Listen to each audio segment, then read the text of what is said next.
Hello sir, इसका ध्यान रखना कहीं फिर से ना कूद जाए।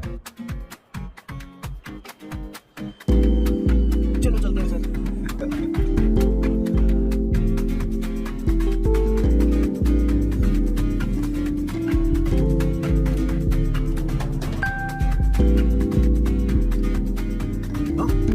किशोर, हाँ बॉस। उस लड़की से एक मस्त आइडिया मिला। क्या वो बॉस? कहीं बैठ कर कॉफी पीते हैं। चल चलते हैं। ठीक है चलते हैं। लेकिन कसरत नहीं जाएंगे। मैं यहाँ की लड़की से नहीं मिलना चाहता, कहीं दूर ले चल। कहीं दूर? बॉस मुझे एक जगह पता है, वहाँ लेकर चलता हूँ, लेकिन आपको मेरी मदद करनी होगी बॉस। हमें एक लड़की फिक्स करनी पड़ेगी, वो मेरी गर्लफ्रेंड बनने का नाटक करेगी और मेरी फैमिली को इम्प्रेस करेगी। मैं वहाँ के एक वेटरेस को जानता हूँ सर, बहुत सुंदर है वो। फिर तो मेरी फैमिली शादी का मुहूर्त फिक्स करके ही मानेगी। मैं वहाँ महीने में 3 बार जाता हूँ, सिर्फ उसे जी भर के निहारने के लिए सर। मुझे पूरा कॉन्फिडेंस है आप उसे पटा ही लोगे। शादी के कुछ दिनों पहले, नहीं, शादी के ही दिन समझ गया। पहले से सेट होगा। वो लड़की एक लेटर लिखेगी कि मुझे ही शादी नहीं करनी, और फिर वो गायब हो जाएगी। हाँ, बिल्कुल सर, अब मेरी उससे शादी करवा दो। और उसके गायब होने के बाद मैं सबके सामने देवदास बनने का ऐसा नाटक करूंगा कि मेरी फैमिली दोबारा शादी करने के लिए नहीं कहेगी। मुझे आपका स्टाइल पसंद आया। अगर आप मुझे बूस्ट करेंगे तो मेरा कॉन्फिडेंस बढ़ जाएगा और आज ही मैं उस लड़की को प्रपोज कर दूंगा। अद्भुत, प्रशंसनीय। यहाँ तक कि महाभारत में श्री कृष्ण ने भी कभी इतना जबरदस्त नहीं सोचा यस होगा। सर, आपका कॉन्फिडेंस देखकर तो मुझे भी कॉन्फिडेंस आ गया है सर। हाँ, मैं भी अब सिंगर बनना चाहता हूँ सर। ध्यान दे, ध्यान दे। हाँ सर, हाँ सर।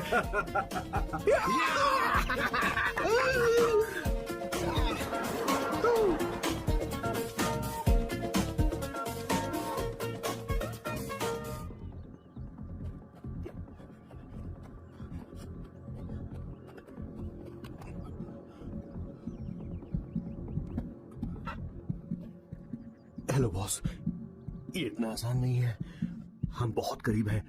आपको एंट्री मारनी ही होगी, प्लीज बॉस।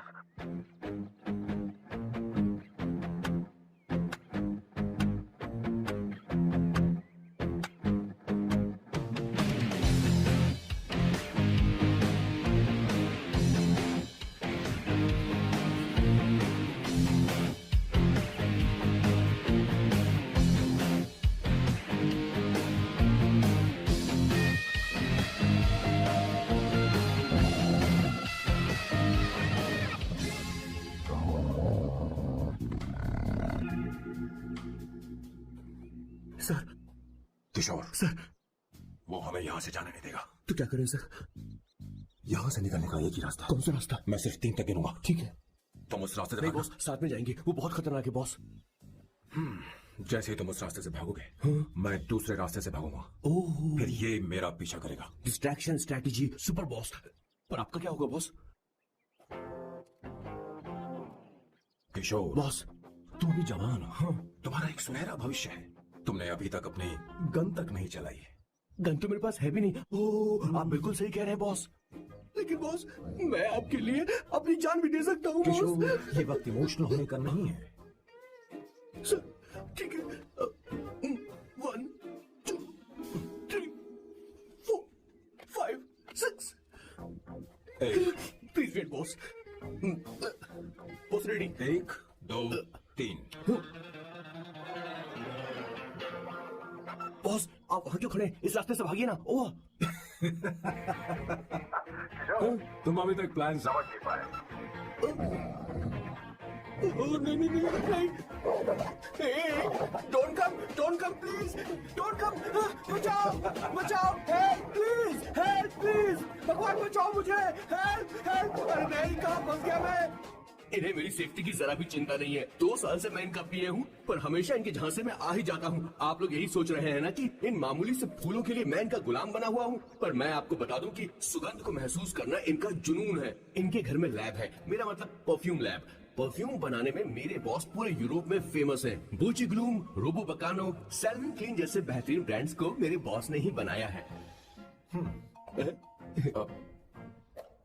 मुझे एक केले की जरूरत है। सॉरी बॉस, जो आखिरी बचा था वो तो मैंने खा लिया। शायद किचन में। कोई चांस नहीं है बॉस, पूरे घर में तो क्या, लैब में भी एक भी केला नहीं बचा।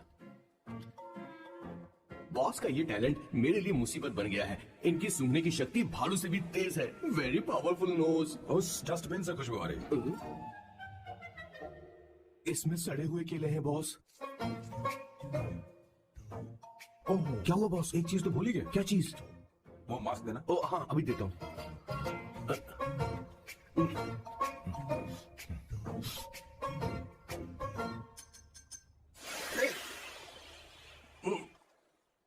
आपने मुझे पहले क्यों नहीं बताया बॉस? बॉस का ये स्पेशल टैलेंट कभी कभी बहुत बड़ी प्रॉब्लम खड़ी कर देता है। फैंटास्टिक।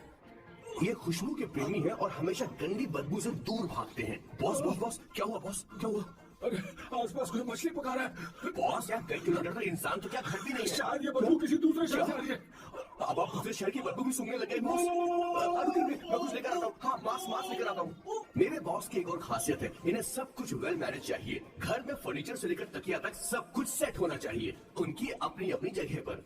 खाने पीने के मामले में भी इन्हें सफाई बहुत पसंद है। अगर प्लेट में जरा सी भी गंदगी हो तो खाना इनके गले से उतरता नहीं है। इसीलिए मेरे बॉस हमेशा डिस्पोजेबल प्लेट और कप का इस्तेमाल करते हैं।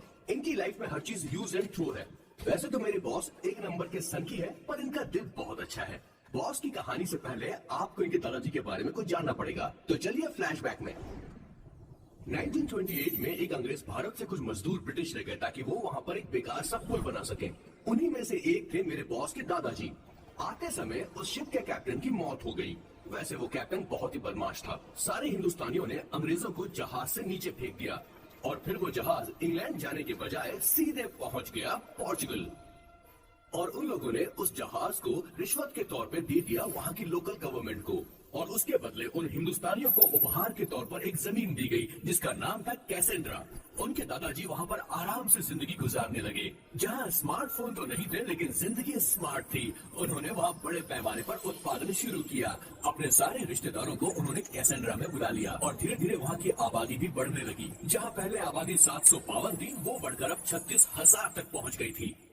और धीरे धीरे वहाँ पर एक छोटा सा हिंदुस्तान बस गया और वो लोग बातचीत में पुरानी हिंदी भाषा का प्रयोग करते थे, जैसे कि ब्रेकफास्ट को अल्पाहार, गुड आफ्टरनून को शुभ मध्य वेला और गुड मॉर्निंग बन गया शुभ दिन। मैं यहाँ पर पिछले 2 सालों से रह रहा हूँ, लेकिन इनकी भाषा मेरे पल्ले तो बिल्कुल नहीं पड़ती। फिर भी मैं इस भाषा को समझने की पूरी कोशिश करता हूँ। This is the brief history of 1928 Hindi first batch of Cassandra. मेरे बॉस की पूरी कहानी अलग हुई होती अगर उनके दादाजी उस जहाज में नहीं होते, तो फिर क्या होता।